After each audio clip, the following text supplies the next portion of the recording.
करिए।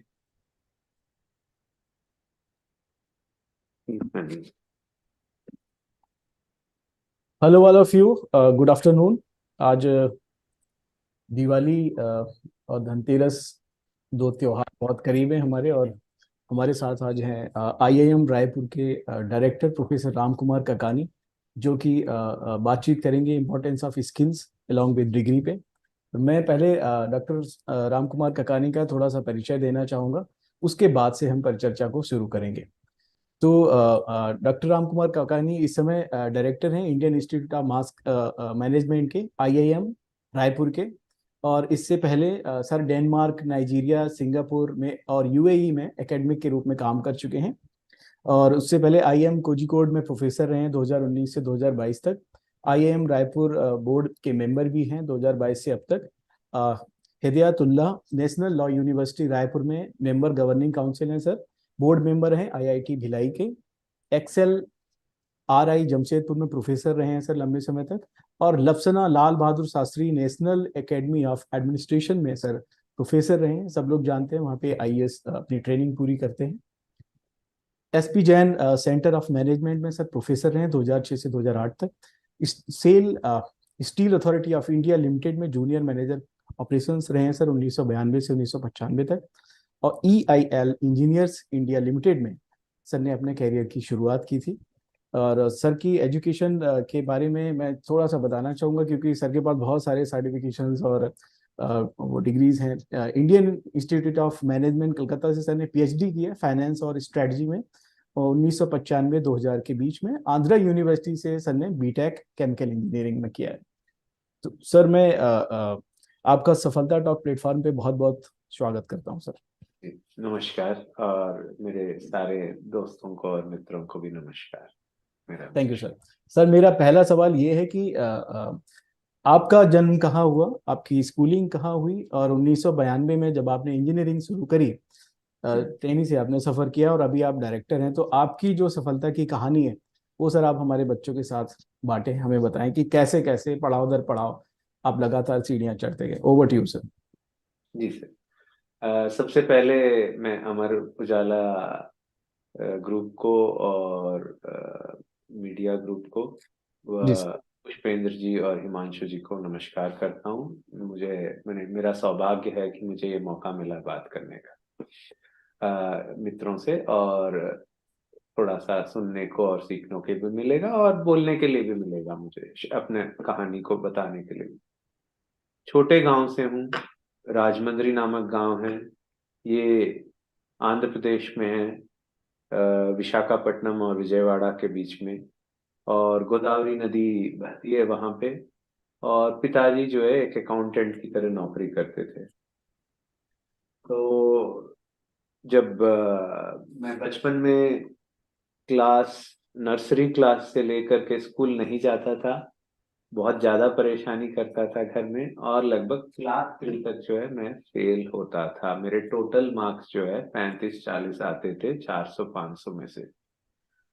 तो इसलिए मैं यही कहूंगा कि जो है शुरू में मैंने, हालांकि 2-3 बार ये भी बोला गया कि टीचर ने कि भाई इसको लाते ही क्यों हो जब ये इतना रोता है और इतना मैंने हम सबका जो है दिमाग खराब करता है। तो ये थी शुरुआत।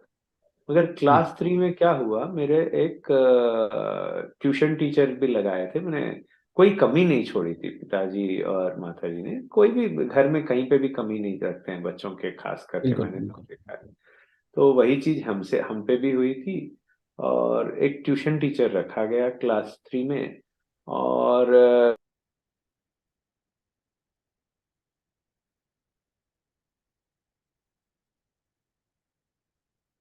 लगता है उनका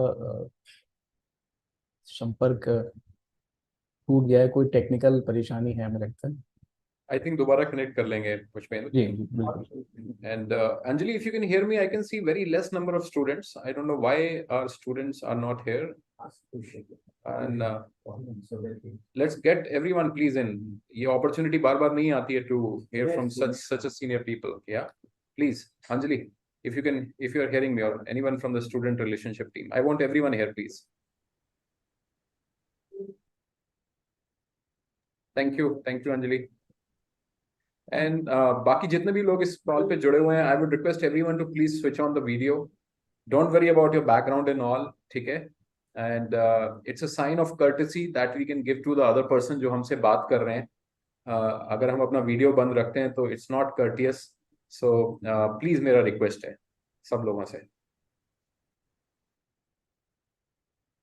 सर प्लीज ज्वाइन, वो आपका वीडियो बंद हो गया बीच में। हाँ सर, वीडियो आपका बंद हो गया बीच में, प्लीज ज्वाइन।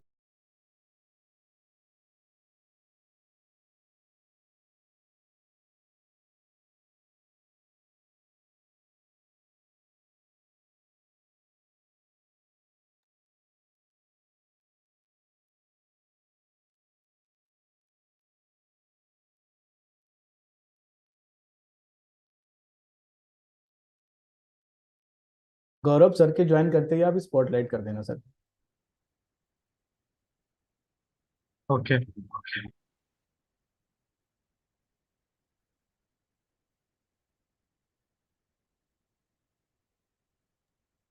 इस प्रोफेसर साहब बैक विद अस पुष्पेंद्र? हाँ मेरी बात हो गई है सर से, अभी ज्वाइन कर लिया सर ज्वाइन। अच्छा अच्छा।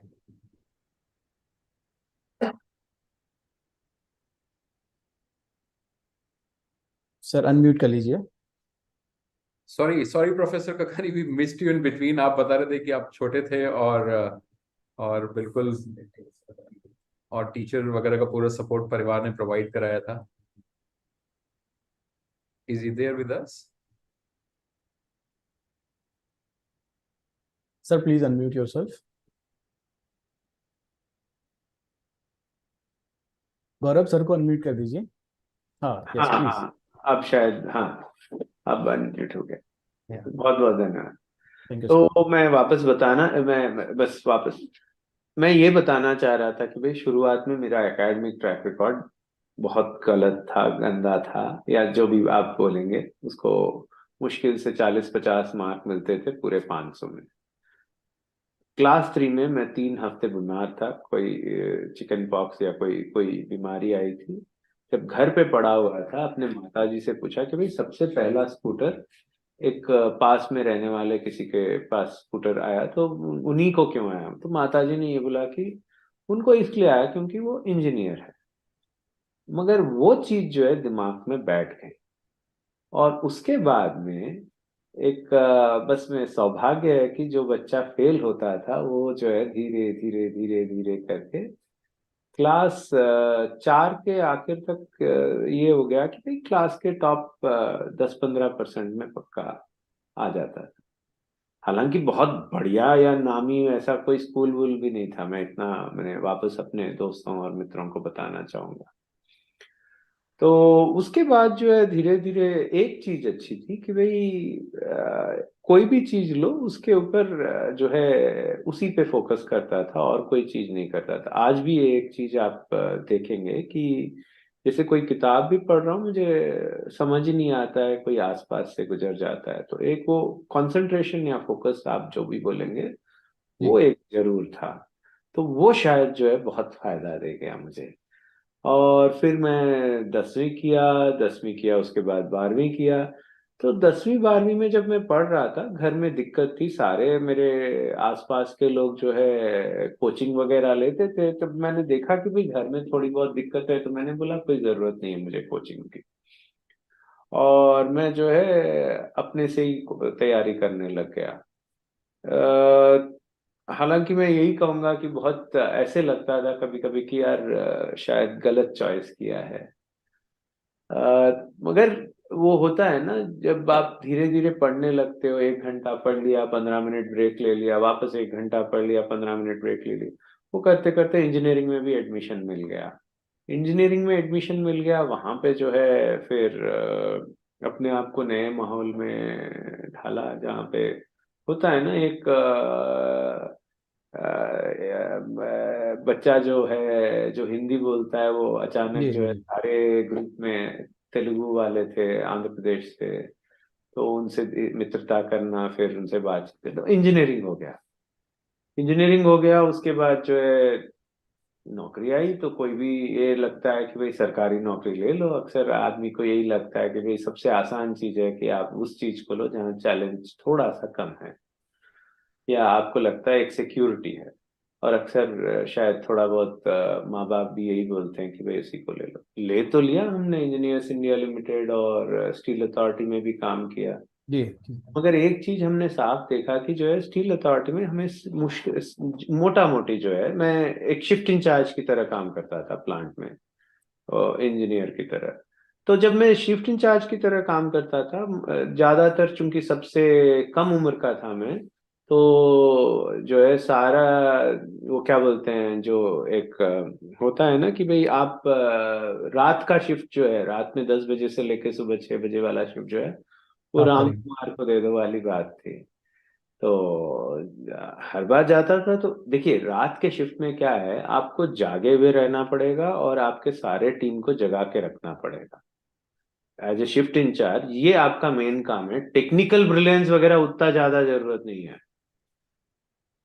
तो हुआ ये कि भाई मैं धीरे धीरे न्यूज़पेपर भी ले जाता था, फाइनेंशियल न्यूज़पेपर जैसे इकोनॉमिक टाइम्स, फाइनेंशियल एक्सप्रेस, ये 3 4 बिजनेस स्टैंडर्ड, सारे जो उस समय के सारे मैगजीन और न्यूज़पेपर जो भी फाइनेंस के थे लेके जाता था। और मैं धीरे धीरे ये भी देखने लग गया कि कुछ लोग जो है, हर्षद मेहता का समय था, कुछ लोग बहुत जल्दी अमीर बन गए और जी जी कुछ लोग एकदम ही खत्म हो गए थे। तो वो मुझे जो है अजीब लगा कि यार ये क्या है शेयर मार्केट, जिससे जो है अचानक फटाफट लोग अमीर भी हो जाते हैं। और तब मैंने सोचा कि थोड़ा और पढ़ाई करते हैं, पता करते हैं क्या होता है। मैं जो है फिर बोकारो में था उस समय, बिहार। तो मैं 2 3 बार कलकत्ता गया, 4 5 किताबें खरीदी फाइनेंस की और थोड़ा और पढ़ने लग गया। तो मुझे जो है 3 साल बाद में मैं फिर परीक्षा दी, एग्जाम, आईआईएम कलकत्ता की। एमबीए करना तो अच्छी बात थी, मगर मैं सोचा कि पीएचडी जरूर करेंगे चाहे कुछ भी हो जाए, क्योंकि ये पता करना है आखिर कैसे कुछ लोग जल्दी से अमीर भी बन जाते हैं और कुछ एकदम कंगाल भी हो जाते हैं मार्केट के कारण। जी तो फटाफट वहां पे गया, तो वहां पे जाके जो है फिर इंटरव्यू हो गया, आईएम कलकत्ता में एडमिशन मिल गया। आईएम कलकत्ता में फिर हमने जो है 5 साल बिताया, हमने 4.5 5 साल जो भी बोलिए, 4.5 साल पीएचडी, मैंने अपने पीएचडी भी कर लिया। और उसके बाद जो है मैंने हुआ ये कि थोड़ा बहुत जो है, जिंदगी भी बहुत सारा समय और जिंदगी बहुत कुछ सिखा देता है। तो आईएम कलकत्ता में जरूर जो है मेरे कुछ दिक्कत हुई थी। मैंने पिताजी नहीं रहे थे, फर्स्ट ईयर में ही एक्सपायर हो गए थे। तो उससे जो है हमें ये लगा कि भाई जिम्मेदारियां बढ़ गई थी। तो मैं कुछ काम भी करने लगा और साथ साथ जो है परिवार से भी काम करवाता था और जो है पीएचडी भी कर रहा था। तो फाइनली सिलेक्शन हो गया। फिर जो है पहला ट्रिप मुझे डेनमार्क में मिला, वहाँ पे कोपेनहेगन स्कूल। और बस उसके बाद पढ़ाई करते गए, सीखते गए। एक दो चीजें यहाँ पे देखिए साफ निकल के आती है अगर आप करियर देखेंगे। जी प्लीज। एक जो है, कोई भी नई चीज कभी भी अपने पास में आती है या सीखने का मौका मिलता है, मैंने ना नहीं किया, मैं आगे जाके उसको ले लिया। तो जैसे एक उदाहरण देता हूँ, केमिकल इंजीनियरिंग से फाइनेंस सीख लिया था। फाइनेंस जो है आपने जाके जो है स्ट्रैटेजी भी सीख लिया, जाके मैं एक स्ट्रैटेजी अलग होता है कोर्स, एक एरिया वो। और उसके बाद जो है 2011 12 में जो है मुझे लगा कि भाई एमबीए को पढ़ाना और प्रोफेसर बनना तो बहुत बढ़िया है, कोई शक ही नहीं है। मगर क्यों न मैं आईएएस ऑफिसर्स के जो एकेडमी जो है, लाल बहादुर शास्त्री जी जी national academy of administration LBSNAA में समय बिताऊं, और शायद एक दो आईएएस ऑफिसर से बातचीत कर लूं, कुछ उनसे सीखूं, मैं कुछ शायद अपना बता सकता हूं कि मैंने क्या सीखा है उनसे। तो वहां गया। तो वहां पे भी जो है मुझे उन्होंने बोला कि भाई आपको लीडरशिप के सर्टिफिकेशन करने पड़ेंगे, आपको एक लीडरशिप सेंटर चलाना पड़ेगा। तो वो भी कर लिया हमने। हमने कोचिंग का भी सर्टिफिकेशन ले लिया, हमने जो है नेगोशिएशन का भी सर्टिफिकेशन ले लिया। तो ये सारी चीजें अगर आप देखेंगे 2012 से जो है 20 में करीब 5-6 सर्टिफिकेशन और भी ले लिया, लीडरशिप कोचिंग और ये सब की। मैंने अब फाइनेंस भी छोड़ दिया, स्ट्रैटेजी भी छोड़ दिया, और जो है एक नया जो है सब्जेक्ट लेके सीखने लग गए। तो मना नहीं किया, सीखते गया एक। और दूसरा जो मैंने शुरू में बोला, फोकस एंड कंसंट्रेशन। जब भी कोई चीज करता हूँ अक्सर आप देखेंगे मैं और कोई चीज को हाथ नहीं लगाता हूँ। जैसे अभी भी आप देखेंगे इस कमरे में कोई मेरा मोबाइल वगैरह जो है छोड़ के आ गया कि भाई मुझे हाथ में भी नहीं रखना है। जब मैं when I play I, it is like एक कहावत है इंग्लिश में, when I work I play, when I play I work. तो वो मुझे लगता है वो एक फिलॉसफी को बहुत अच्छी तरीके से शायद भगवान की दया है कि मैंने सीख लिया ये चीज। बिल्कुल, बहुत अच्छी आपकी कहानी है सर। बहुत स्टूडेंट आपसे बहुत कुछ सीख सकते हैं। सर मेरा अब जो पहला सवाल है वो ये है कि दुनिया इस समय दो रिवॉल्यूशन से गुजर रही है। एक हम्म। जिसमें इंडस्ट्री डिजिटलाइज हो रही है, लगातार एआई का प्रभाव बढ़ रहा है, चाहे एग्रीकल्चर का सेक्टर हो, चाहे डिफेंस का हो, मैन्युफैक्चरिंग का हो, या किसी भी सेक्टर को देख लें, तो 4.0 से हम गुजर रहे हैं। तो दूसरा रिवॉल्यूशन जो है वो पोस्ट कोविड के बाद एचआर प्रैक्टिसेस और वर्क फोर्स डायनेमिक्स में बहुत बदलाव आ गया है। अभी क्या हो रहा है कि 70% एम्प्लॉय मूविंग एम्प्लॉय के रूप में काम कर रहा है, कि यानी कि एक आदमी यहाँ भी काम कर रहा है, दूसरी जगह भी उन्होंने कोई जगह देख रखी है, उधर भी काम कर रहा है। तो ऐसे समय में जब हम दो रेवोल्यूशन से गुजर रहे हैं, तो भारतीय जो ग्रेजुएट हैं, पोस्ट ग्रेजुएट हैं, स्टूडेंट्स हैं, वो कैसे इन दोनों रिवोल्यूशन का फायदा उठा सकते हैं? जबकि देखा ये जाता है कई सारे स्टूडेंट गवर्नमेंट की तैयारी में लगे रहते हैं, उनको पता ही नहीं रहता कि देश में चल क्या रहा है। तो सबसे पहले मैं ये कहूंगा कि देखिए अगर आप दुनिया को देखेंगे और ओवरऑल ट्रेंड्स को देखेंगे, जी। खास करके हमारे नए मॉडर्न जनरेशन के बच्चों को देखेंगे, तो there is a sense information overload है सर उनपे। मतलब लगभग आप देखेंगे कि भाई जब मेरे जैसे आदमी को ही 100 नोटिफिकेशन आते हैं 1 घंटे में, तो जी। का जो है हमारे मित्रों को जो है बहुत नोटिफिकेशन आते होंगे।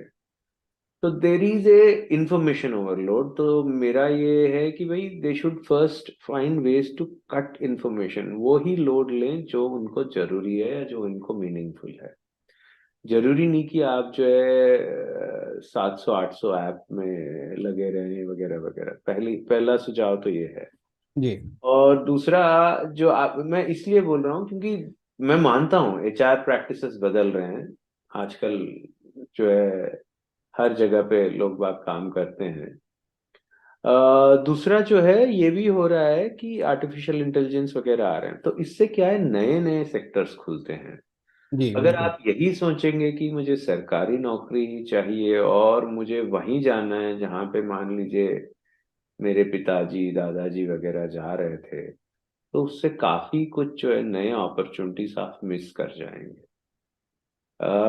उदाहरण के तौर पे मैं अपने दोस्तों को बताना चाहूंगा जो अटेंड कर रहे हैं कि भाई आप खुद देखिए 20 साल पहले फेसबुक था क्या, और आज जो है फेसबुक लगभग 1 लाख लोगों को कम से कम नौकरी दे रहा है, कम से कम। आप खुद देखिए 30 साल पहले गूगल था क्या। आज गूगल का जो है direct and indirect influence is far more than any army. तो बिल्कुल। इन दैट सेंस जो नए सेक्टर्स जब उभर के आते हैं, दे आर टिपिकली वो अक्सर जो है नए जगह पे रहते हैं। और बहुत अगर बहुत आपका लगाव है कि भाई वही चीज को करना है तो अलग बात है, मगर मैं ये कहूंगा कि नई चीजों से पीछे मत हटिए। एकाध एकाध कोई चीज सीखते रहिए, जो आपको अच्छा लगता है उसको पकड़ के चलिए। अक्सर क्या होता है हम पुरानी ही चीजों को और वही की वही चीजों को लेके तब रखते हैं सर, जब हमें नई चीजों के बारे में पता ही नहीं रहता है या न समझ है। तो वहां पे जो है ना न्यूज़पेपर हो गया, मीडिया हो गया, ये सारा चीज जो है, खास करके जब आप एक आध न्यूज़पेपर को पकड़ के चलेंगे कि भाई क्या हो रहा है दुनिया में, या फिर एक आध कोई भी चीज को देखेंगे, तो उससे जो है काफी कुछ आपको पता चल जाएगा कौन से सेक्टर नए हैं और कौन सी चीजें नहीं है। जैसे आज आपने एकदम कही कहा कि भाई क्लाउड बेस्ड कंसल्टिंग आजकल बहुत जबरदस्त चल रहा है एमबीए में भी। बिल्कुल। पहले 10-15 साल पहले क्लाउड और कोई सोच भी नहीं सकता था कि भाई क्लाउड बेस्ड कंसल्टिंग कोई एक सेक्टर हो या सेगमेंट हो सकता है। क्लाउड बेस्ड मैंने यहाँ रह के मैं कोई अमेरिका के कंपनी का काम कर रहा हूँ या अमेरिका का, मैंने कुछ इस तरीके से मोटा मोटा। तो जो importance of skills along with degree है, उस टॉपिक पे अगर बात करें तो आज हो क्या रहा है कि टीयर 2 टीयर 3 सिटीज में जो स्कूल ऑफ थॉट्स है, बच्चों को जो स्कूलिंग मिल रही है उसके बाद वो कॉलेज कर रहे हैं, डिग्री कर रहे हैं, तो उसमें ये है कि या तो वो साथ में कोई प्रोफेशनल कोर्स कर रहे हैं स्कूल कॉलेज के, या फिर कॉलेज से निकलने के बाद उनको उसकी ज़रूरत पड़ती है। तो आपका इस पे क्या सुझाव है कि क्योंकि जो नई शिक्षा नीति हमारी आई उसमें भी कुछ इस तरह के बदलाव किए गए हैं कि बच्चों को शुरू से ही स्किल्ड बनाया जाए, तो स्किल पर आपका क्या कहना है कि बच्चों को डिग्री के साथ साथ स्किल कितना जरूरी है? बहुत मैंने मेरे ख्याल में बहुत अच्छा सवाल है सफलता की तरफ से हम, और मैं यही कहूंगा कि इस सवाल को जो है थोड़े हम पीछे हट के देखेंगे। इंटेलिजेंस का मतलब क्या है? इंटेलिजेंस का मतलब ये है, मैं जी। हिंदी में अंग्रेजी में बोल देता हूँ, उसके बाद हिंदी में ले लेंगे। ठीक है सर। इंटेलिजेंस का मतलब है when you are sensitive and also observing to new things. मतलब अगर आप बहुत गौर से देखेंगे नई नई चीजों को और ऑब्जर्व करेंगे और उसको सेंसिटिवली उसको जो है अपने इसमें ले लेंगे, तो वो वाजिबी बात है कि आपकी इंटेलिजेंस बढ़ेगी ही बढ़ेगी। तो यहाँ पे मैं ये कह रहा हूँ कि भाई स्किल स्किल डेवलपमेंट क्या है, जैसे नए एजुकेशन पॉलिसी में जो बोला गया है, स्किल डेवलपमेंट भी वही है। वो ये बोलता है कि भाई आप ऑब्जर्व करो, आप सेंसिटिवली देखो। चाहे आप स्विगी के डिलीवरी बॉय ही हो, आप कुछ नहीं तो क्या करेंगे, क्लोजली ऑब्जर्व करेंगे लोगों को और उसको सेंसिटिवली अगर एनालाइज करेंगे, ऑटोमेटिक है कि भाई आपका जो है इंटेलिजेंस बढ़ेगा। तो न्यू एजुकेशन पॉलिसी उस मामले में मुझे लगता है एकदम सही है। It does capture the aspect that आप अपनी इंटेलिजेंस बढ़ा सकते हैं ऑब्जर्व करके भी, न कि सिर्फ रट्टा मार के। हाँ, क्योंकि जापान में या फिर यूएस में स्कूलों में बच्चों को 6वीं 8वीं 10वीं तक वो एक स्किल पर रखते हैं, ताकि बच्चा जब 10वीं से बाहर निकले तो उसका अपना कोई बिजनेस वो स्टार्ट कर सकता है, कोई अपनी कंपनी बना सकता है, अपना पेटेंट ले सकता है। तो उस स्तर पे हम कब तक पहुंचेंगे? मुझे लगता है शुरुआत हो चुकी है। सबसे पहले तो जी। भारत शुरुआत कर चुका है करीब करीब 10 साल पहले।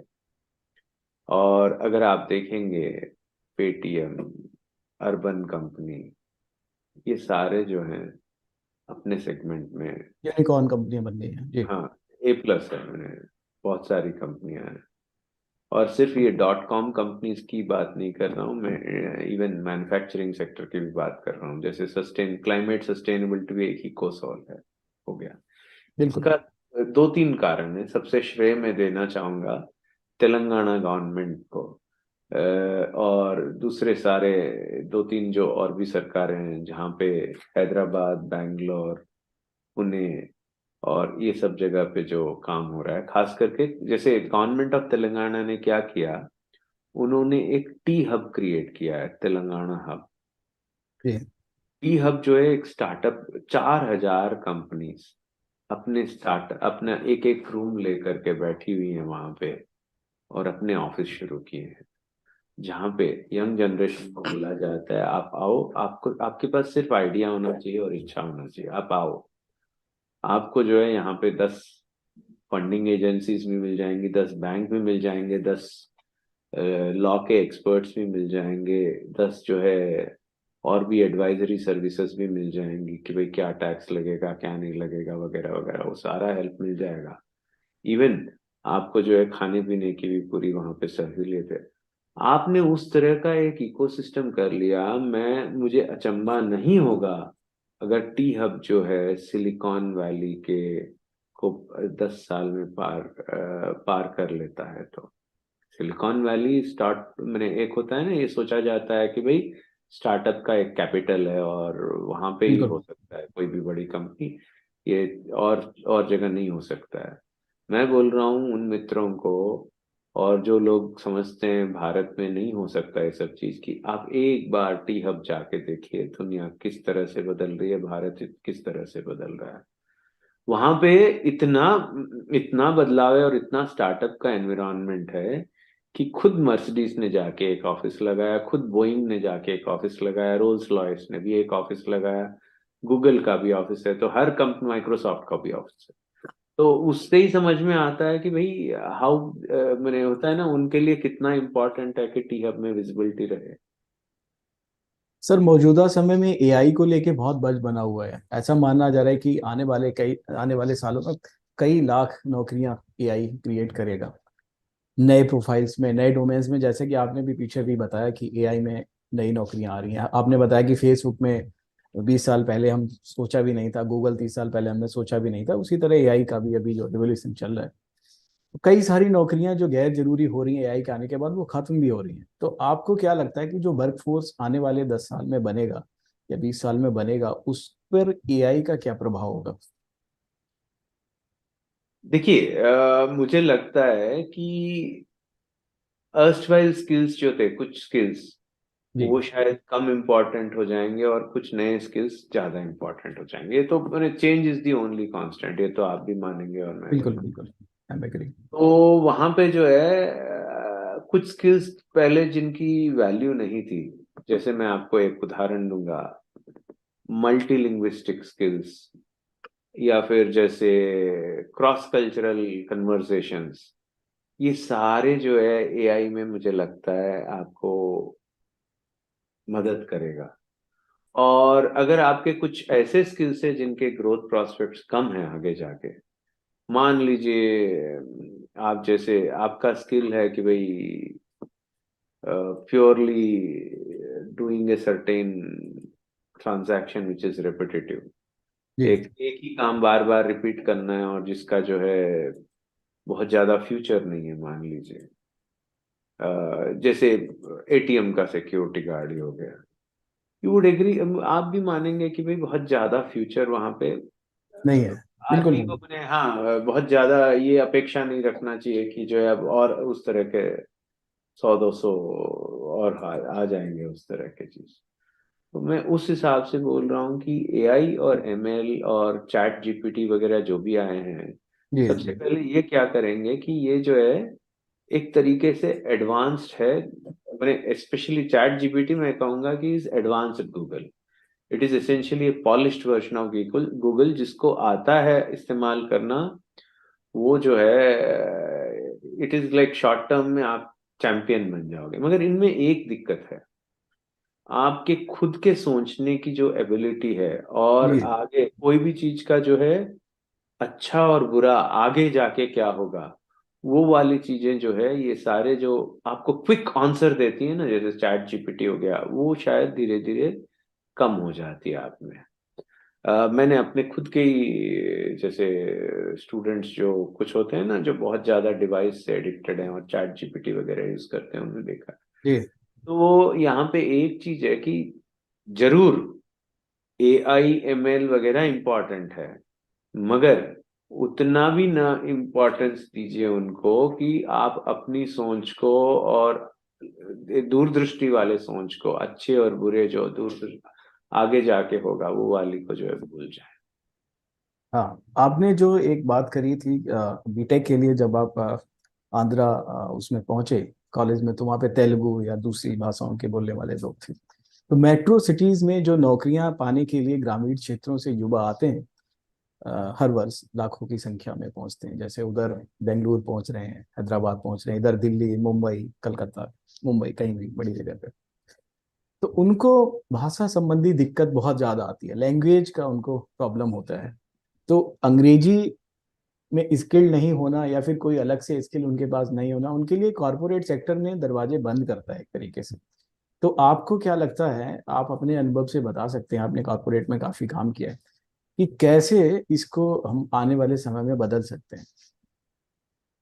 देखिए, मैं यहाँ पे ये सुझाव दूंगा, अगर जो भी जहाँ पे आपको कमी लगता है, जैसे आपने उदाहरण दिया कि भाई जिसको अंग्रेजी नहीं आता है वो किस तरह से अंग्रेजी वाली नौकरियां ले सकता है।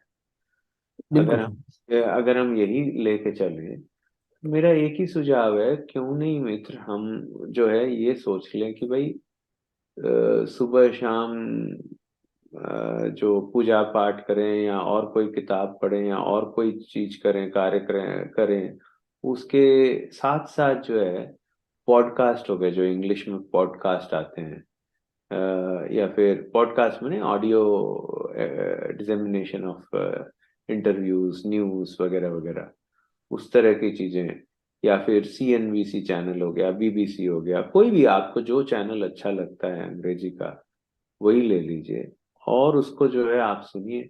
या फिर आप एक और काम कर सकते हैं कि भाई YouTube में आप देखिए, जहाँ पे ज्यादा ठीक है करिए। दूसरा सबसे बड़ी चीज, आप बात करिए अंग्रेजी में अपने दोस्तों से और लोगों से। शुरू में आपका जरूर खिंचाई होगी और हंसी मजाक होगा, मगर उसका फायदा आपको जो है 6 महीने 1 साल में पक्का आपको मिलेगा, जब आपकी अंग्रेजी काफी ज्यादा सुधरी हुई रहेगी अपने दोस्तों और दूसरे लोगों से। तो मैं ये कहूंगा कि सबसे पहले अपने खुद के इस्तेमाल करने से, चाहे वो टूटी फूटी ही हो, क्यों ना हम खुद इस्तेमाल करें, क्यों ना आसपास के लोगों से बातचीत करें, और धीरे धीरे जो है अपनी कैपेसिटी बढ़ाएं अंग्रेजी की। और उसके बाद तो चौका छक्का मारना तो आपके हाथ। क्या बात है, बहुत बढ़िया। ये बहुत अच्छा सुझाव आपने दिया, जो पॉडकास्ट और बाकी चीजें जो साथ साथ हम करते हैं उसके साथ साथ अगर हम उसको भी सुनते रहेंगे, करते रहेंगे, तो चीजें आसान हो जाएंगी। शुरुआत में हाँ, जरूर जैसे आप समझना। जैसे आप बाथरूम में नहा रहे हैं, मैं एक छोटा सा उदाहरण दे रहा जी। हूँ, आप ऑन करके छोड़ दीजिए ना भाई उसको। कुछ नहीं तो आपको अंग्रेजी के 4 शब्द तो आपके दिमाग में जा रहे हैं, हाँ बिल्कुल। और वो शब्द, और खास करके उस सेक्टर या उस सब्जेक्ट के बारे में जाएं जिससे कि आप जिसमें आप एक प्रवीणता पाना चाहते हैं, तो बस वो अपने आप धीरे धीरे हो जाएगा। अच्छा, सफलता इसमें क्या करता है कि एक लास्ट माइल ट्रेनिंग प्रोवाइड कराता है ऐसे स्टूडेंट्स को। स्पोकन इंग्लिश हो गया, इंटरव्यू स्किल्स हो गया, कैसे आप जाके कंपनियों में इंटरव्यू देंगे, कैसे स्किल आप हासिल करके कैसे अपना रिज्यूमे ठीक करेंगे।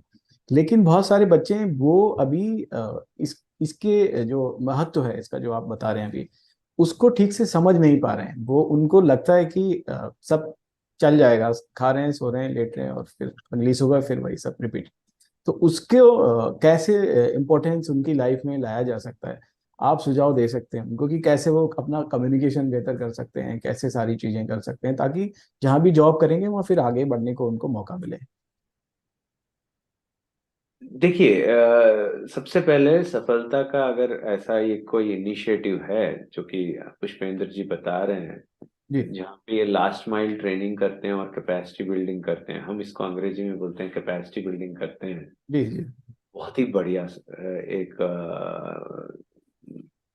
थैंक ये यू सर। इनिशिएटिव है। हाँ, और मुझे लगता है इसका फायदा उठाना चाहिए। इसका फायदा इसलिए उठाना चाहिए, मैं इसलिए नहीं बोल रहा हूँ क्योंकि मैं उनके चैनल में आ रहा हूँ या उनके मीडिया में आ रहा हूँ, नहीं, वहां पे मुझे कुछ भी नहीं है। मगर जब आप इस तरह से आप इस्तेमाल करेंगे मीडिया, पॉडकास्ट वगैरह को, आप देखेंगे जो 19-20 का फर्क जो शुरू में आपको और आपके मित्रों में 2-3 हफ्ते बाद दिखेगा, वो चीज धीरे धीरे धीरे जो है गैप बढ़ता चला जाएगा, और इतना बढ़ जाएगा कि बाद में जो है आपके और आपके जो दोस्त या मित्र हैं जो कि उस पे विश्वास नहीं करते हैं, जमीन आसमान का फर्क मिल जाएगा आपको 6 महीने 9 साल, वही 9 महीने 1 साल में। मैं इसलिए बोल रहा हूँ क्योंकि ये सारी चीजें खुद पे आजमाया है, देखा है, और एक्सपीरियंस से बता रहा हूँ। जी इसलिए नहीं बता रहा हूँ कि मुझे कोई किसी ने बोला है ये बोल दो। एक अच्छा सा उदाहरण दे सकता हूँ इसके बारे में अपने मित्रों जी। को। प्लीज। पुष्पेंद्र जी, मैं और मेरा दोस्त दोनों बराबर थे, वो और सब चीजों पे, सिर्फ इंटेलिजेंस में जो है वो बहुत ज्यादा आगे था मेरे से। वो डिस्ट्रिक्ट लेवल चेस चैंपियन था, जी हम उम्र था, मेरे साथ साथ पढ़ता था, सारी चीजें साथ साथ हुई है। हर साल जाके डिस्ट्रिक्ट चैंपियनशिप जीतता था चेस में, और मैथमेटिक्स में तो वो चैंपियन था ही था। उसमें और मुझ में एक ही फर्क है। बाद में अगर आप देखेंगे पिछले मैंने एक बार हम लोग 12th से निकले, उसके बाद अगर आप देखेंगे करियर पाथ में, मैं जो है अपनी सारी डिग्री और हर चीज जो है अलग अलग गांव, अलग अलग जगह और अलग अलग चीज में जाके करता रहा। जी और अपने घर में नहीं रहा, अपने शहर में नहीं रहा, अलग जगह गया, अलग जगह कुछ कुछ किया, कुछ सीखा, कुछ किया, नौकरी किया वगैरह। वो जो है अपने घर में ही पड़ा रहा। एक आध छोटा सा, मान लीजिए पिताजी का जो एक स्मॉल एंटरप्राइज है, छोटी सी दुकान थी, उसी को चलाता था। इधर उधर से छोटे मोटे कॉलेज से ग्रेजुएशन वगैरह कर लिया, जहाँ पे जो है बहुत ज़्यादा स्ट्रिक्ट नहीं होता है, अटेंडेंस वगैरह जो है मैनेज हो जाता है, दे दुआ के ख़त्म हो जाता है वगैरह वगैरह। उसके बाद अगर आप देखेंगे, मैं जो बात बता रहा हूँ 88 92 उस समय का, उसके बाद 1988 90 का पीरियड से लेके आज अगर देखेंगे, बेचारा वो वहीं उसी छोटे गांव में, उसकी दीन दुनिया वही है, उसका देख रेख बहुत ज्यादा छोटा है। उसको लगता है सारे सारे लोग जो उसके कौम के नहीं है, उसके कास्ट के नहीं है, उसके क्रीड के नहीं है, सारे जो है गलत हैं और उनमें गलत चीजें ही हैं। इसलिए क्योंकि उसने दोस्त भी वैसे ही चुना, उसने जो है माहौल भी वैसे ही बनाया, घर में भी 24 घंटे वही बातचीत होती है। तो आप कोई नई चीज कहाँ से सीख पाओगे जब आप हर चीज हर तरह से आपने अपने आप को ब्लॉक कर लिया है। ऑपोजिट में क्या हुआ मेरे साथ, एक तरीके से आशीर्वाद है भगवान के और किस्मत भी है। हर जगह जाके नई चीज को हाथ लगाया, नई चीज को पकड़ा, ना नहीं बोला, और कोई भी चीज करता था एक ही चीज पकड़ के जो है उसी को कर रहा हूँ सब बार बार। दूसरी चीज को उस समय पे हाथ नहीं लगाऊं। मान लीजिए जैसे अगर मैं किताब लिख रहा हूँ तो किताब ही लिखूंगा और कोई चीज नहीं करूंगा। तो वो जो है उसका फायदा अगर आप देखेंगे, आज जमीन आसमान का फर्क है। मैंने बुरा लगता है अपने दोस्त को उस तरह देख के, मगर मुझे लगता है कि काश वो एक आध बार तो कम से कम मेरा सुझाव सुन लेता कि भाई कुछ नहीं तो साल में एक बार तो कोई दूसरे गांव चले जाए, या एक बार तो कोई दूसरे जगह पे कोशिश कर ले, अपने आप को दूसरे फील्ड में ही जाके कुछ कर ले। नहीं, बहुत अच्छा उदाहरण आपने दिया। इसी से जुड़ा हुआ एक सवाल है मेरे पास। आप आईआईएम जैसे ईवी लीग संस्थान के निदेशक हैं, जिसमें देश के बेहतरीन शिक्षक हैं, छात्र हैं, पाठ्यक्रम हैं बहुत शानदार। ऐसे छात्रों को आपकी क्या सलाह होगी जो व्यक्तिगत कारणों से, सामाजिक कारणों से या आर्थिक कारणों से आईआईएम जैसे इंस्टीट्यूट में एडमिशन नहीं ले पाए, पढ़ नहीं पाए? उनके अंदर हमेशा ये मलाल सा रहता है कि यार मैं आईआईएम से अगर पढ़ा होता तो आज मेरी जिंदगी कुछ अलग होती। बहुत अच्छा सवाल है मेरे ख्याल में। मैं सबसे पहले ये कहूंगा कि भाई आप जहाँ पे भी है, जैसे भी है, उसको जो है एक अच्छी चीज लेके चलिए। उस पे ये मत, ये मैंने रोना पीटना मत करिए कि जो है ऐसे हो गया, वैसे हो गया, वैसे हो गया। मान लीजिए जैसे मैं हूँ, मैं जरूर अपने माँ को अभी भी कोस लेता हूँ कि आपने जो है मुझे 2 3 बार ये सब्जेक्ट नहीं पढ़ाया या यहाँ पे नहीं दिया। मगर अगर आप देखेंगे, हर चीज हर अपॉर्चुनिटी को मैंने लिया, उसको लेके बैठा और उसको जो है लेके आगे जा। तो सबसे पहले, अगर आपका एकेडमिक ट्रैक रिकॉर्ड बहुत बढ़िया नहीं है, या फिर आपके एग्जाम लिखने के स्किल्स उतने अच्छे नहीं हैं जिसके कारण आप एमबीए या कैट या कोई एक परीक्षा नहीं दे पा रहे हैं, या एडमिशन नहीं ले पा रहे हैं, मैं एक ही चीज कहूंगा कि भाई जितनी चीजें कर रहे हैं उनमें से एक दो छोड़ दीजिए और कंसंट्रेशन और फोकस से एक दो चीज करिए सबसे पहले। दूसरा, वर्क एक्सपीरियंस लीजिए, वर्क एक्सपीरियंस के बहुत जबरदस्त फायदे हैं। तीसरा, जरूर एमबीए शुरुआत में करना अच्छी बात है, जैसे जब आपकी उम्र 23 25 साल हो, 23 साल से 25 साल हो। मगर मैं ये कहूँगा कि मार्केट वैसा भी बहुत ज्यादा स्ट्रांग है एग्जीक्यूटिव एमबीए का। मतलब आप जो है 10-15 साल कहीं नौकरी कर लीजिए, और इस बीच जो है आप अपना अंग्रेजी और भी कोई चीज में कमी है तो उसको सुधार लीजिए, और 35-40 साल की उम्र में करिए आप एग्जीक्यूटिव एमबीए। आजकल तो एग्जीक्यूटिव एमबीए में बहुत ज्यादा मुश्किल नहीं है एडमिशन मिलना। यही है कि आपको, जब आप कोई भी जगह पे कर रहे हैं, खास करके 35 साल के बाद कर रहे हैं, और अगर मैरिड हैं या गर्लफ्रेंड बॉयफ्रेंड जो भी है, तो you ensure A by in with your family. आप अपने घर परिवार से जो है एक इन्फॉर्म डिसीजन उनसे बातचीत करके करेंगे। क्योंकि मैंने एक अक्सर ये चीज देखा है पुष्पेंद्र जी की, जी एग्जीक्यूटिव एमबीए जब करते हैं कोई, तो घर में काफी हद तक मैंने देखा है कलह हो जाती है, और माँ बाप या ये सोचते हैं कि यार इसने जो है अपने करियर के लिए जो है हमको पूरा इग्नोर मार दिया वगैरह वगैरह। ऐसी बात नहीं है। आई थिंक अगर आप पहले बोल के करेंगे तो मुझे लगता है कोई नाराज नहीं होगा। बिल्कुल बिल्कुल।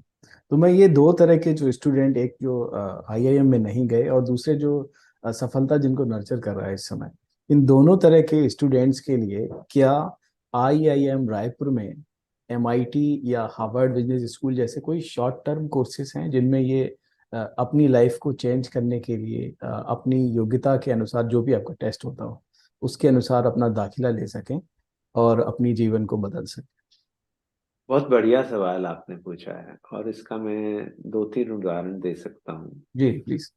जिससे शायद हमारे मित्र भी शायद पहली बार उनको समझ में आए, पता लगे और यूज भी कर सकें। पहली बात, हमने जो है एक 6 महीने का सर्टिफिकेट प्रोग्राम किया है एंटरप्रेन्योरशिप पे। बहुत बढ़िया। उसमें हम बोल रहे हैं कि 6 महीने का सर्टिफिकेट है एंटरप्रेन्योरशिप पे। इसमें आपको बहुत होता है ना, बहुत बढ़िया आपके मैथ साइंस वगैरह के मार्क्स नहीं चाहिए। हमें चाहिए कि आपकी अंग्रेजी ठीक हो, आपकी हिंदी ठीक ठाक हो, और जो है आप थोड़ा बहुत पढ़ लिख पाए बस। मैंने होता है ना कि even I would be honest in saying, anybody who has clear 12th with good decent percentage, जैसे 70-80% से क्लियर कर लिया है, जो अ, थोड़ा सा ठीक ठाक पढ़ लेगा, या कम से कम एक हिम्मत दिखा देगा कि भाई मैं पीछे नहीं हटूंगा, जी वो उनके लिए है ये 6 मंथ सर्टिफिकेट प्रोग्राम एंटरप्रेन्योरशिप का। ये कम, मेरे ख्याल में दिसंबर या जनवरी में लॉन्च कर रहे हैं पहली बात तो। ये रेसिडेंशियल, ये नॉन रेसिडेंशियल है, मतलब आपको यहाँ आके करना होगा, बट नॉन रेसिडेंशियल है, मतलब आप शहर से भी, रायपुर शहर से भी आके कर सकते हैं। 6 महीने का कोर्स है। ठीक है सर। दूसरा, एक डिजिटल हेल्थ एकेडमी से हमने हेल्थ केयर में जो है 2-3 सर्टिफिकेट बनाए हैं, जो कि मुझे लगता है धीरे धीरे हम लॉन्च कर रहे हैं, और ऑलरेडी एक तो लॉन्च हो चुका है फरवरी में इस साल, जी और भी जो है 2-3 प्रोडक्ट और लॉन्च कर रहे हैं, जैसे हॉस्पिटल मैनेजमेंट में भी हम लॉन्च कर रहे हैं। तो मेरे मित्रों को ये भी मैं बताना चाहूंगा कि अगर आप देखेंगे, digital health care, hospital management, ये सारे सेक्टर जो है इमर्जिंग सेक्टर्स है। पहले जो है इनमें कोई नहीं जाता था, या फिर सोशल मीडिया मैनेजमेंट हो गया या मीडिया मैनेजमेंट हो गया, दे वेरी गुड सेक्टर्स, बहुत अट्रैक्टिव ग्रोथ रेट्स है। और अगर आप अपना थोड़ा बहुत भी फोकस दिखा के अंदर घुस जाएं इनमें, या फिर एंटरप्रेन्योरशिप का कोर्स कर लें, मुझे नहीं लगता है कि अगर आपने मन से किया है तो कोई रोक पाएगा। नहीं, बहुत शानदार आपने सुझाव दिए बच्चों को। अभी दिनेश जी मैं अभी आ रहा हूँ आपके पास, आपका सवाल है।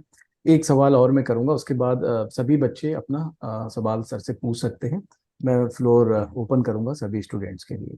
सर एक और सवाल है जो कि बहुत जरूरी है, आपकी एकेडमिक यात्रा पे है, जो कि आपने शुरू में ही बताया था।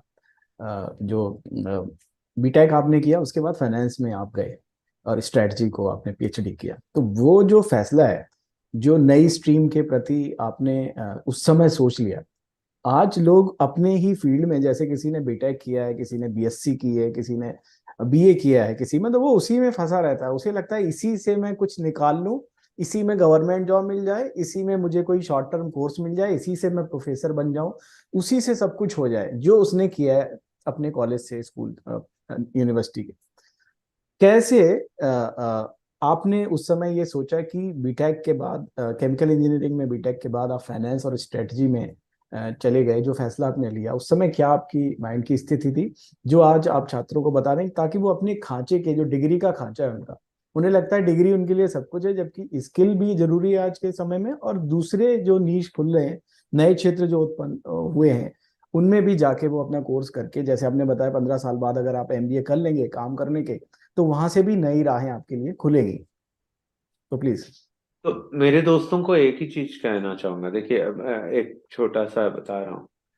जब भी कोई नया अपॉर्चुनिटी आ रहा है, चाहे वो आपके एरिया में रहे या ना रहे, जाके उसको ले लीजिए, छोड़िए मत। वो चाहे कितना ही छोटा अपॉर्चुनिटी हो, ले लीजिए। एक दो बहुत ही बढ़िया उदाहरण दूंगा मैं इसके, जिससे शायद मेरे दोस्तों को ये समझ में आ जाए मैं क्यों ये चीज बोल रहा हूँ। मेरे इंजीनियरिंग कॉलेज में केमिकल इंजीनियरिंग के 65 बच्चे थे। जी 65 में से जो है, शुरू उस समय मैं 1990 1991 92 की बात कर रहा हूँ, 50 लोगों को जो है आईटी कंपनी में नौकरी मिल रहा था, छोटा मोटा जो भी कोडिंग वोडिंग का। और मुश्किल से जो है 10 से 15 लोग मेरे जैसे जो है वो स्टील अथॉरिटी केमिकल इंजीनियरिंग का एक रोल मिला, जी जिनको रिलेवेंट रोल मिला। अगर आप देखेंगे, ये 50 के 50 बच्चे जो हैं आज के टाइम में भारत से बाहर चले गए, बढ़िया कर रहे हैं, सारे के सारे जो है अमेरिका यूरोप वगैरह इधर उधर जाके बस गए हैं। और इतने खुश हैं कि ऐसे लगता है कि यार, मैंने मुझे खुद अचंभा होता है कि देखो, इन्होंने ना नहीं कहा और इन्होंने जो है इस चीज को पकड़ के नहीं रखा कि मुझे केमिकल इंजीनियरिंग की नौकरी चाहिए। इन्होंने बोला कोई भी छोटी मोटी मिल रही है, चल जाके ले लेते हैं। इसका जो है श्रेय मैं शायद अपने प्रोफेसर्स को देना चाहूंगा जो विशाखापट्टनम में हमारे थे। जी उन्होंने कहा कोई भी चीज आ रही है ले लो, चाहे वो छोटी मोटी ही हो। और इस जैसे ही जैसे जैसे लेते गए, आप आज देखिए वही मेरे बैचमेट्स जो हैं, एक गूगल का डायरेक्टर भी है, एक जो शशिकला नामक मेरी एक क्लासमेट थी। तो आप देखेंगे क्या डिविडेंड मिला है उनको, मैंने उनका फायदा मिला है वो चीज को। दूसरा, एक और हमारे मित्रों के लायक एक बहुत ही अच्छी बात बताता हूँ। मेरा एक भांजा या भांजे की तरह एक था, जिसको मैं बेटा ही कहूंगा। बहुत बढ़िया नहीं था वो पढ़ाई में। उसने जो है बीकॉम जो है बड़े मुश्किल से किसी तरह किया, मगर उसने जो है 12वीं के बाद नौकरी ले लिया, क्योंकि वो हैदराबाद में था। तो हैदराबाद में उसको जो है एक आध आईसीआईसीआई बैंक का या कोई जो है उस समय बीपीओ जैसा एक रोल मिल गया, टेलीफोन से जो बातचीत करते हैं वगैरह, जी जी उसने ले लिया। और इस बीच जो है उसने कुछ समय लगाया, 6-7 साल उसने जो है अंडर ग्रेजुएशन भी कर लिया लगभग। मगर उसमें जो है एक सब्जेक्ट को बेचारे ने 4 या 5 साल लगातार लिखा था, इकोनॉमिक्स में। मगर उसके बाद देखिए, चूंकि वो नौकरी कर रहा था 12वीं के बाद, और लगातार धीरे धीरे धीरे धीरे जो है वो एक्सपीरियंस पा रहा था, उसने 4-5 अलग अलग जगह हाईटेक सिटी हैदराबाद में जो है उसने एक्सपीरियंस ले लिया। आखिर में जो है वो एचएसबीसी में नौकरी कर रहा था। तो एचएसबीसी में उन्होंने बोला कि भाई आप भारत में क्यों कर रहे हैं, आप हमारे अमेरिका में भी यही जो नौकरी आप यहाँ कर रहे हैं, क्रेडिट कार्ड इन्वेस्टिगेशन, वो वहां पे भी मिल रही है, आप जाना चाहेंगे क्या? इसने कहा हाँ भाई कोशिश कर लेता हूँ। उन्होंने कुछ रूल वगैरह बताया कि देखो शुरुआत में तुरंत नौकरी नहीं मिलेगी, वहां जाके आपको 4-6 महीने रुकना पड़ेगा। मैंने प्रॉपर ऐसा कुछ नहीं कि माइग्रेशन वगैरह वाला केस नहीं है, प्रॉपर था मैंने, it was all done by the company only. He said it is okay. तो शुरू के एक कूलिंग ऑफ पीरियड होता है जब आप एक कंपनी से दूसरे जी कंपनी, बिल्कुल बिल्कुल, आई नो। तो वो 3 महीने जो है, जो बेचारा जो है अमेरिका गया, पेट्रोल पंप पे काम किया, एक एक घंटे में क्या $5-10 जो भी मिलते हैं उस बेसिस पे। और 3 महीने बाद जब उसको वही नौकरी वहां पे मिल गई, तो वो वहां चला गया। और अगर आप देखेंगे, करीब 32 या 33 साल की उम्र में वो खैर अभी नहीं रहा बेचारा, मैंने 2-3 साल पहले गुजर गया, मेरा अपने बेटे की तरह था। मगर he was earning a salary and he was having a position which was more than a full professor at any IIM or any institute of that choice. उसकी सैलरी जो है अमेरिका में भी एक जो प्रोफेसर को मिलता है उससे ज्यादा थी। तो अगर आप देखेंगे, जिस बच्चे ने अंडर ग्रेजुएशन भी बड़े मुश्किल से निकाला है, मगर उसकी वो लगन थी और वो जाके काम करता था और ना नहीं बोलता था, उससे उसको डिविडेंड तो मिल गया ना, अगर आप देखेंगे 12-13 साल में। बिल्कुल बिल्कुल। बहुत शानदार अरे एक चर्चा। घर भी खरीद लिया था उसने तो, मैंने वहां पे अमेरिका में। अच्छा, बहुत बढ़िया। तो मैंने, आप देखिए अमेरिका में घर खरीदना मतलब 2 करोड़ तो वो ऐसे ही कमा लिया। क्या बात है। तो अब मैं सभी छात्रों के लिए जो हमारे साथ इसमें जुड़े हुए हैं परिचर्चा में, उनको आमंत्रित करता हूँ वो अपने सवाल पूछें सर से। दिनेश, मैं आपको अनम्यूट कर रहा हूँ। आपका एक सवाल था, आप पहले पूछ लीजिए। जी दिनेश। सर नमस्कार। नमस्कार। सर मेरा क्वेश्चन ये था कि अभी आपने बताया एग्जीक्यूटिव एमबीए और एडीपी प्रोग्राम, तो उसमें पार्टिसिपेट करने के लिए हमको कैसे करना चाहिए?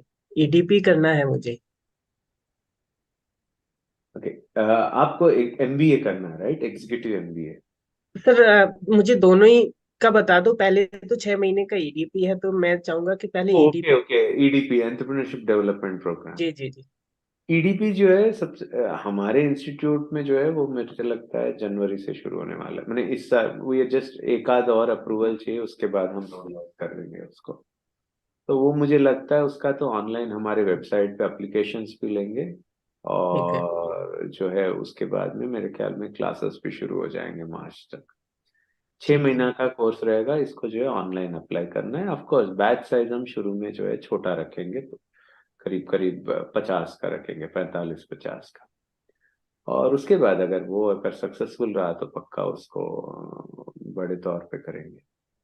जहां तक एग्जीक्यूटिव एमबीए की बात है, वहां पे मैं ये कहूंगा कि अगर आपकी उम्र 25 साल से ज्यादा है, एक, दूसरा, अगर आपका वर्क एक्सपीरियंस जो है 3 साल से ज्यादा है, तो आप एग्जीक्यूटिव एमबीए में अप्लाई करने के लिए बिल्कुल एलिजिबल हैं। सर हम्म? मेरी 34 साल हो चुकी है। नहीं नहीं नहीं, वर्क एक्सपीरियंस भी तो उतनी चाहिए ना, अबाउट 3 इयर्स चाहिए, तो वो सर मेरा अपना काम था, मैंने एसी का काम किया था, तो लगातार 4 साल मैंने खुद का काम किया हुआ है। और अभी 1 साल से बंद हो गया काम, तो हम्म, दोबारा से फिर मैंने अभी सफलता से डिजिटल मार्केटिंग कर रहा हूँ। ठीक है, बढ़िया है। मैं ये कह रहा हूँ कि दिनेश जी, आप जो है एग्जीक्यूटिव एमबीए के लिए आप बस ये 2 चीजें चाहिए, आप अप्लाई करके कोशिश कर सकते हैं एडमिशन मिलता है या नहीं। मैं हमारे संस्था की बात नहीं कर रहा हूँ, ज्यादातर आईआईएम्स और प्राइवेट इंस्टीट्यूट वगैरह में भी एमबीए के यही एडमिशन नॉर्म्स है। हाँ, इसमें ये जरूर है कि शायद पढ़ाई ज्यादा करनी पड़े, बट मुझे लगता है कि आप बिल्कुल एलिजिबल हैं। Thank you. हर्षुल, आप अनम्यूट कर लीजिए। आप सवाल पूछिए, आपने हैंड रेस किया था। Hello, Harshul. sir. I did my graduation BTech in chemical engineering from NIT Hamirpur, but I'm a physical handicap.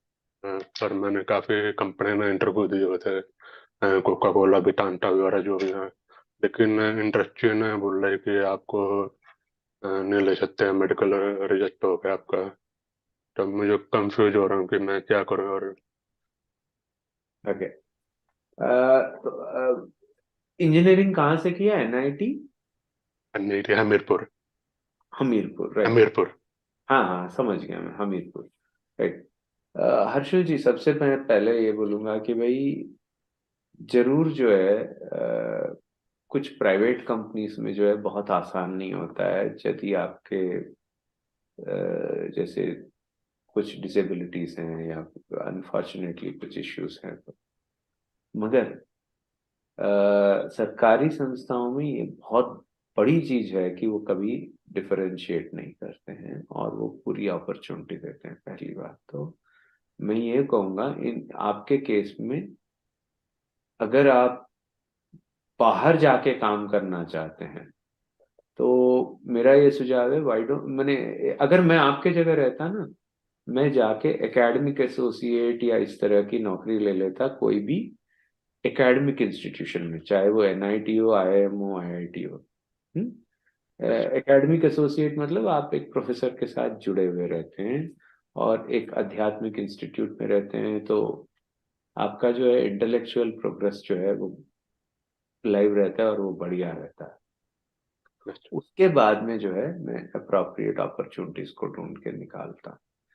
तो माई सजेशन, अगर मैं आपके, मेरा ये सुझाव है आपके केस में कि भाई आप एक बार एकेडमिक एसोसिएट वाला एक रोल कोई भी अच्छे से कॉलेज में या इंस्टीट्यूट में आप देखिए, खोजिए, या फिर कोई भी ऐसी चीज पकड़िए जो कि आप घर बैठे कर सकते हैं। But I would prefer you trying out the role of academic associate. Yes sir, thank you sir. Okay, उसमें क्या है, शुरू में जरूर आप ये बोलेंगे कि यार कैसा आदमी है, इसने जो बस 30-35 हजार वाली नौकरी दे दिया, का सुझाव दे दिया, और वो भी, मगर उससे क्या है, firstly would be aware of what opportunities are cropping up, what new things are going to happen in that. Second, जो एक इंटेलेक्चुअल ब्रशिंग जो चाहिए ना, वो उस वातावरण में ऑटोमेटिकली हो जाएगी। तो important to get yourself engaged in a role wherein intellectually आपका जो है ना, एक हल्का सा जो लास्ट माइल जो शार्पनिंग की जरूरत है, शायद हो जाएगा अगर आप ये वाला रूट यूज करें। सर हम समय के अनुसार बिल्कुल अब अंतिम पड़ाव पे हैं इस सत्र के, और ऐसे में मैं आपसे सुझाव चाहूँगा इन बच्चों के लिए, एक एडवाइस चाहूँगा जो digital marketing, graphic design, MS Excel, last mile training जैसे प्रोग्राम के जरिए अपनी लाइफ को एक्सेल करना चाहते हैं सफलता के जरिए, तो यहाँ से वो अपने करियर को शुरू करेंगे। यानी कि पहली कंपनी में बहुत सारे जने जो पहली कंपनी में जिनका करियर स्टार्ट होगा, कोई जॉब मिलेगी जब, तो ऐसे में उनको किस तैयारी के साथ, किस अप्रोच के साथ कदम रखना चाहिए अपनी नई कंपनी में, और क्या उन्हें गोल सेट करने चाहिए अपने लिए। क्योंकि आपने सोशल मीडिया रिलेटेड और animation and digital media related और ऑडियो वीडियो मोड वाले जो एंगेजमेंट्स हैं उनके बारे में बताया जी कि सफलता जो है अपने प्रोडक्ट्स और प्रोजेक्ट्स जो है ये करता है। जी, तो मेरा ये सुझाव है कि सबसे पहले उनको अगर कोई भी अपॉर्चुनिटी टू वर्क मिलता है उस स्पेस पे, उसको ले लें, बहुत बढ़िया। उसको छोड़े नहीं।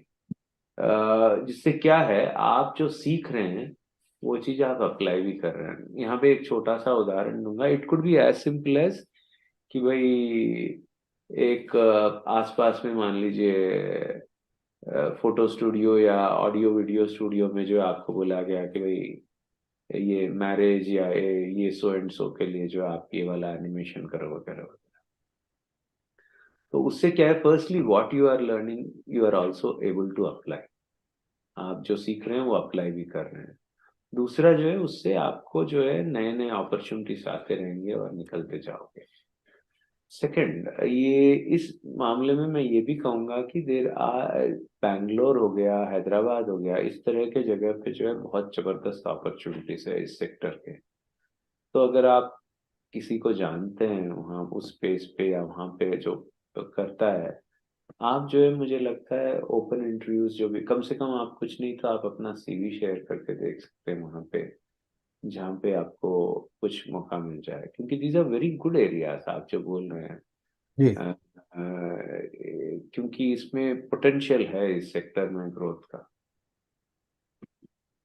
तो सर बहुत शानदार ये सत्र रहा। 1 घंटे में आपने अपनी लाइफ स्किल के बारे में, अपनी जो स्टोरी थी, सक्सेस स्टोरी, कैसे आपकी पढ़ाई, स्कूलिंग और सारी चीज़ें हुई, वो सब बताया।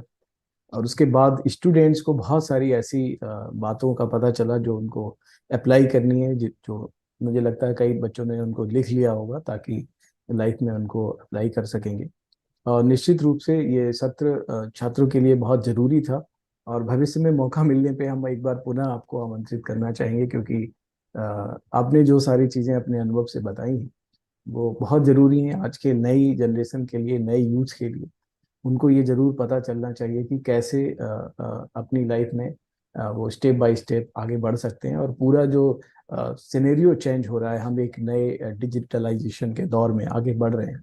पूरा एक जो आपने बताया कि हर समय एक जैसा नहीं रहता, बदलाव के साथ हमें आगे बढ़ना होता है। तो उसमें कैसे वो बेहतर अपना कर सकते हैं। तो thank you so much sir, आपने अपना कीमती समय अमर उजाला सफलता टॉक को दिया, और हम बहुत बहुत आभारी हैं आपके।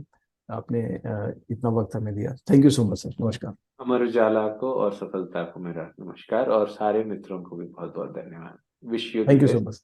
May you rise more than me in life. Thank you.